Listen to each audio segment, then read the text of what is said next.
Hichi ni kile ambacho kinaendelea kushika tamu kwenye vita vya Urusi dhidi ya Ukraine. Kabla sijakwenda ndani zaidi, nikwambie kwanza kabisa waziri wa mambo ya nje wa Marekani Marco Rubio anasema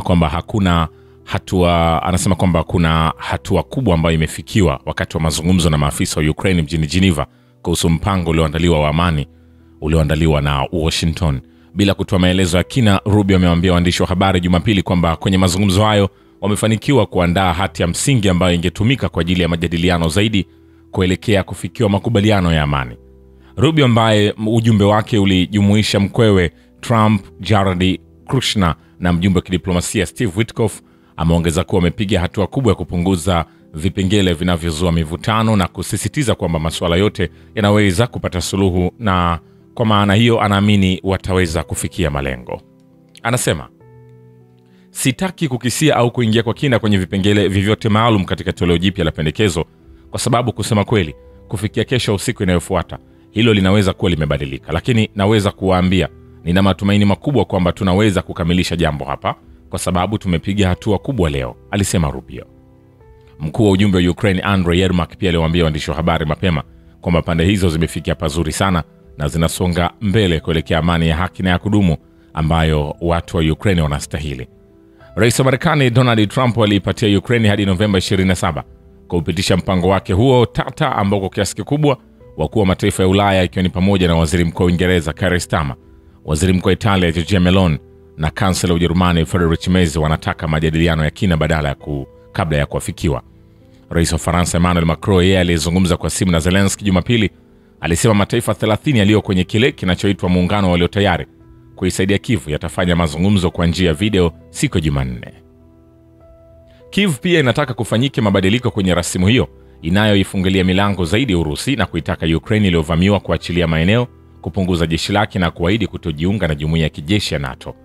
Kulingana na Rubio, marais wa mataifa hayo watalazimika kuyakubali matokeo ya mwisho wa mazungumzo hayo, na kuna masuala kadhaa ambayo watahitaji kuendelea kuyafanyia kazi kabla ya kujaribu kuingiza Urusi ambayo ilikaribisha pendekezo la awali.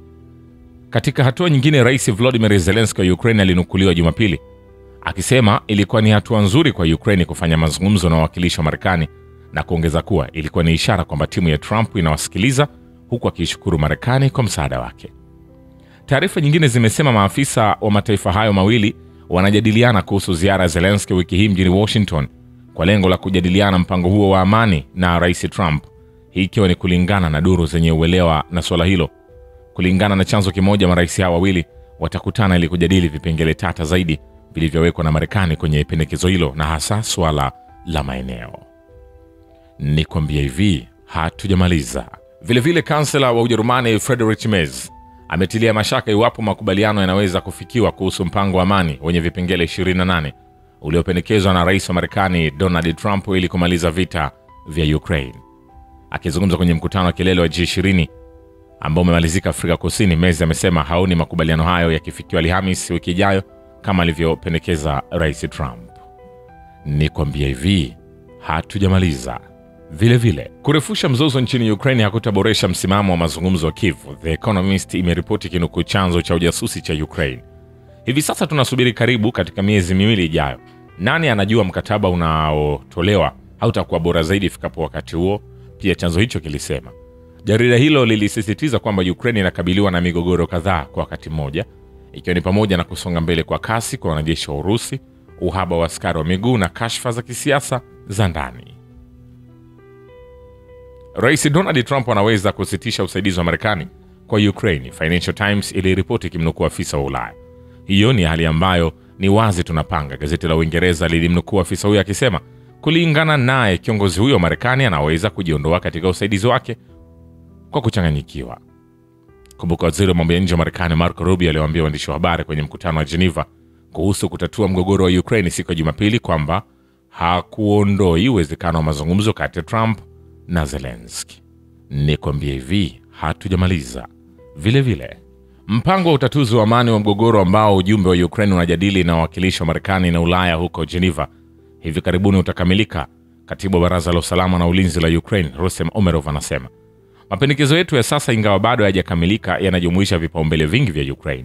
Tunawashukuru washirika wetu wa Marekani wanaofanya kazi kwa karibu nasi ili kuelewa wasiwasi wetu ili kufikia hatua hii muhimu, na tunatarajia kupata maendeleo zaidi leo, aliandika kwenye channel yake Telegram, akiongeza kuwa Ukraine inatarajia maendeleo zaidi wakati wa mazungumzo ya leo. Zelensky alisema mapema siku hiyo kwamba mazungumzo kati ya ujumbe wa Ukraine na washirika wa Ulaya na ujumbe wa Marekani yalianza Uswizi kujadili hatua za kukomesha mgogoro huo.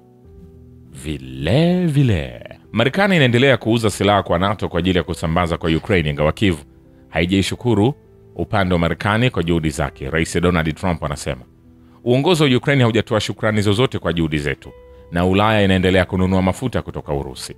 Marekani inaendelea kuuza kiasi kikubwa cha silaha kwa NATO kwa ajili ya kusambaza kwa Ukraine, aliandika kupitia jukwaa lake la Trust Social.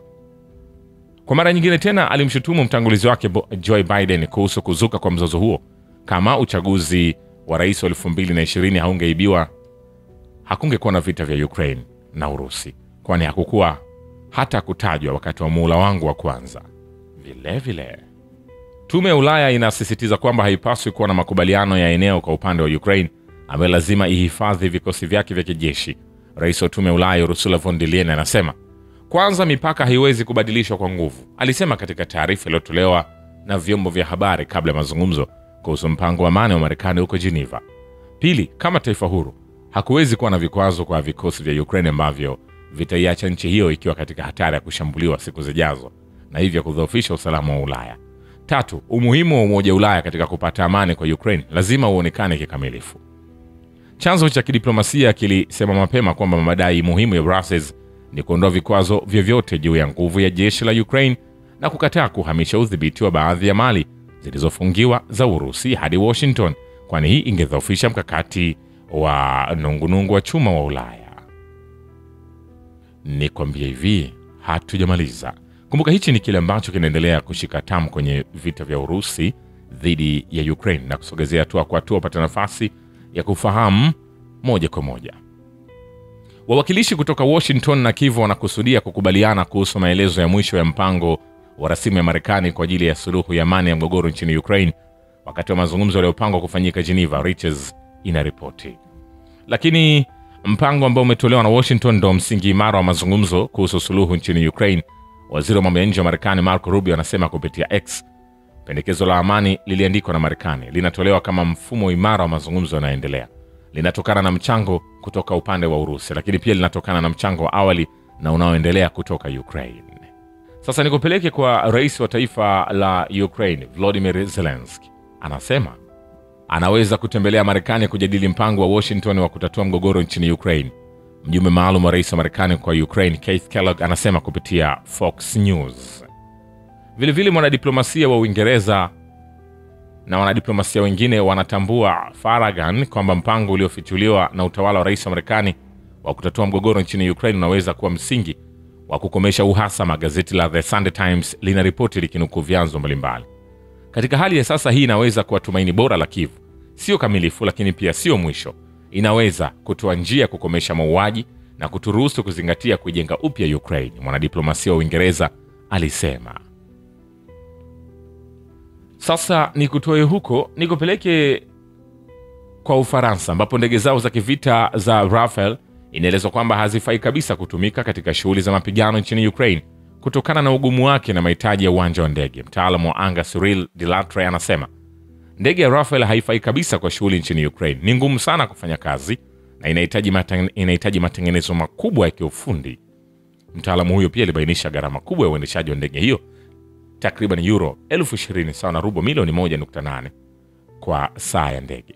Zaidi ya hayo, tofauti na ndege za Swedish na Soviet na Sukhoi, ndege za kivita za Ufaransa hazijazoea kupaa kutoka barabarani au njia za kurukia ndege ambazo hazijatayarishwa. Shukrani kwa Babu Kivita na Historia ya Dunia. Mimi ni Richard Shio, The Rich Voice. Ni follow Instagram na TikTok kama Rich Voice Official. Asante.